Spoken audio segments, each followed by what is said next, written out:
ભાવનગરમાં વરસાદ બાદ તારાજીના દ્રશ્યો સામે આવ્યા છે। વલ્લભીપુરના રોહિશાળા ગામ જવાના માર્ગને નુકસાન થયું છે। ગામમાં પ્રવેશતા જ નાળું તૂટ્યું છે। રોહિશાળા ગામથી ગઢડા જતો રસ્તો બંધ થયો છે। વાહન વ્યવહારને અસર પડી છે। જનજીવન પ્રભાવિત થયું। મહત્વનું છે કે ચોમાસાની શરૂઆત થતાની સાથે ભાવનગર જિલ્લામાં સાર્વત્રિક મેઘો મુશળધાર વરસ્યો। અવિરત વરસાદના લીધે જિલ્લાના અનેક ઠેકાણે તારાજીના દ્રશ્યો સર્જાયા, જેમાં વલ્લભીપુરના રોહિશાળ ગામ જવાના માર્ગને મોટા પાયે નુકસાન થયું। અમદાવાદ ભાવનગર હાઈવેને સ્પર્શતા રોડ પર રોહિશાળા ગામમાં પ્રવેશતા આવતું નાળું તૂટ્યું હતું। વાહન વ્યવહારને માઠી અસર થતાં જનજીવન પણ પ્રભાવિત થયું। તો આપ દ્રશ્યો જુઓ કે જ્યાં બાઇક લઈ અને એક વ્યક્તિ જઈ રહ્યો છે, પણ કેટલી મુશ્કેલી પડી રહી છે, કારણ કે જે જવાનો રસ્તો છે તે જ તૂટી ગયો છે।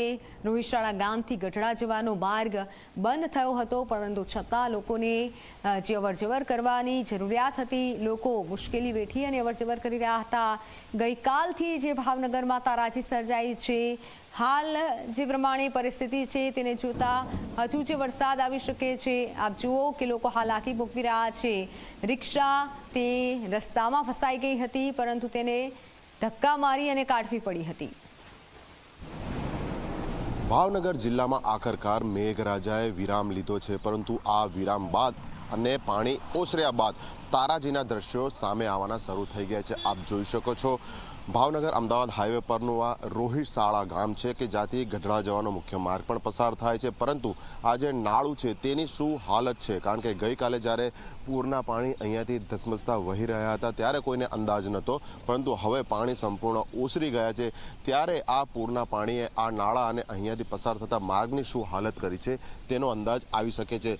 દૂરની તરફ જોઈ શકો છો આખો ડામરનો જે રસ્તો કે જે નાળાને જોડતો હતો તે આખો અંદરની તરફ બેસી ગયો છે। તો કઈ રીતે આ ગ્રામજનોને પોતાના વાહનો અહીંયાથી પૂરા જોખમ સાથે લઈને પસાર થવું પડી રહ્યું છે। થોડીક ક્ષણો પહેલાં પણ જોયું કે એક રિક્ષાને આખું પરિવાર ધક્કો મારીને ચડાવતું હતું। સામેની તરફ આપ જોઈ શકો છો જે વાહનોને ખબર નથી કે આ રસ્તો બંધ છે તેમને હવે ત્યાંથી પરત જવું પડી રહ્યું છે। એટલે આખો ભાગ છે આરસીસીનો સ્ટ્રક્ચર હોય ડામરનો છે તે બેસી ગયો છે। હવે જોવાનું એ રહે છે કે સરકારી તંત્ર અહીંયા ક્યારે પહોંચે છે અને અહીંયા આ વાહન વ્યવહાર કે જે રોકાઈ ગયો છે તે ક્યારે પૂર્વરત થાય છે।